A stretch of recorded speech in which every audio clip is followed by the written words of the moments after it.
Black Swan, The 12 Lessons of Abandonment Recovery by Susan Anderson. Lesson 3. It has been a while since the little girl has seen the woman, but today is the day. The waiting is still hard. She is afraid the woman has left her. But this time, when she closes her eyes, she places her hands outturned from her chest as the feelings come.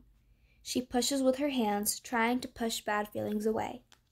Suddenly, through the door comes the woman, who crouches down next to the little girl and helps her on with her sweater, looking at her with soft, liquidy eyes. The little girl feels relieved as she is led once again past the budding apple orchard to the water's edge. She feels her heart flutter as she sees her beautiful black swan approaching. From way out on the horizon, he sails gracefully, trailed at a distance by 2 white swans. He dips his long, beautiful neck in the water as he approaches the little girl. "How are you, Amanda?" comes his familiar voice. "Are you learning how to push the wounder out and keep your center safe inside?"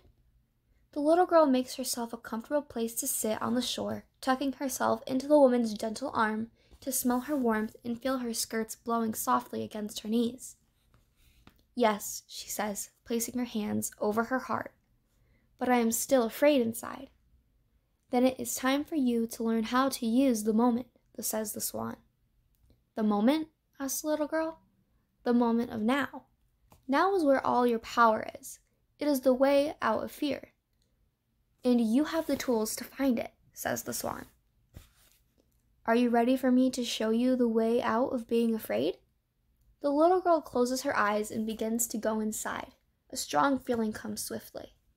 "But I'm afraid something bad's going to happen to me," she beseeches her precious swan.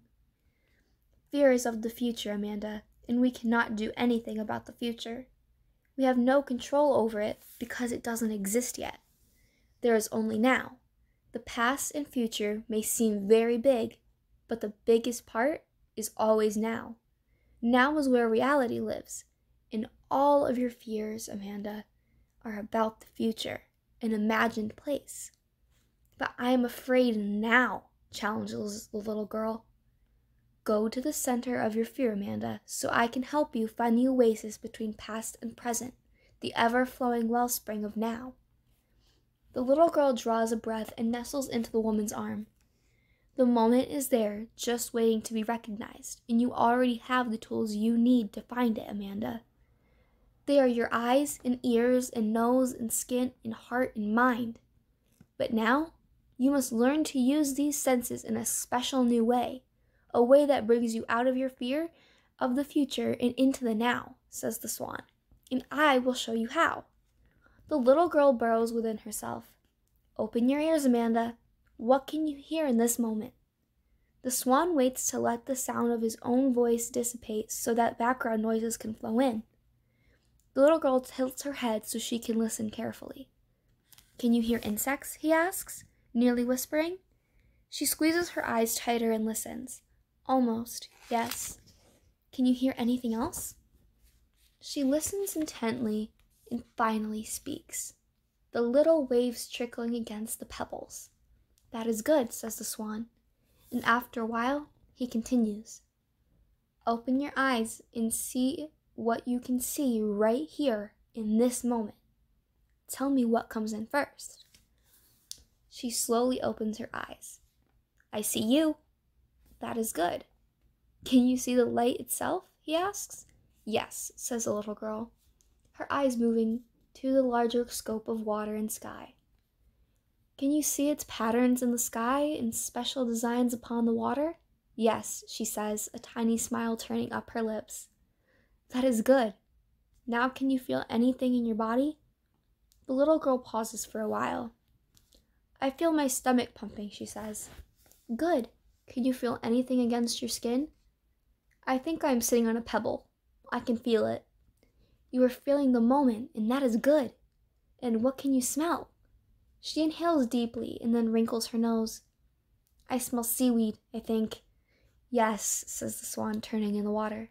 "Bring all the life you can through your senses. They are the moment's greatest tools. Use them to open your floodgates to the life all around you." The little girl's face is relaxed, but once again, she comes upon a feeling. I'm still scared, she whimpers. I'm afraid I'll always be alone, she cries. What will become of me? She feels the woman's arm circle around her waist. You have lost the moment, Amanda. Remember, it is only in the future that we fear our separateness. But as we return to the split moment of now, we no longer fear our aloneness. We command it. In the moment, aloneness is nothing to fear. It is only a reality we all share. But what if I never see Mommy and Daddy again? Cries the little girl. We have no control over the future or other people, Amanda. In the moment, the future gets to take care of itself one moment at a time. The future is nothing but the present waiting to be commanded when we get there. As we move forward, it is always now. The little girl shakes her head. But my daddy left me, she cries. And when you got through that very bad time, it was in the present, wasn't it? Yes, but I was so scared.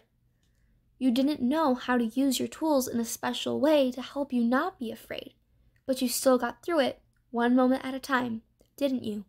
Insists the swan, swirling around in the water. Imagine how much better it will be when you learn to use your ears and eyes and skin as special gifts of serenity and peace. Each sense is a different window to bring you a different view of the moment. The swan dips his long head into the water and comes up again and looks upon the little girl who was sitting on the shore, shaking her head. It is very easy to get distracted from being in the moment and slip back into worries and fears and other things.